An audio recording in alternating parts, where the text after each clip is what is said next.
200 বছরের ইতিহাস বহন করে নিয়ে চলে আসছে এই ছোট্ট একটি গাছটি। এই গাছটি দেখে মনে হবে না এই গাছটি 200 বছরের পুরনো, তবে যদি কাছ থেকে দেখেন তাহলে বুঝতে পারবেন যে 200 বছরের অবশ্যই এই গাছটি হতেও পারে।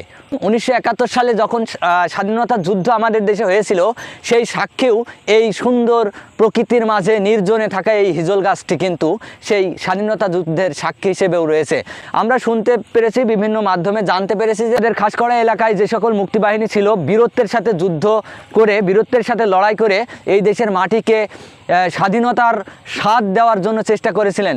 তারা একটা সময় এই অঞ্চলে যারা পাক হানাদার বাহিনী ছিল, কিছু পাক হানাদার বাহিনীকে এই হিজল গাছের সাথে বেঁধে তারা কিন্তু নিঃশেষ করে দিয়েছিল।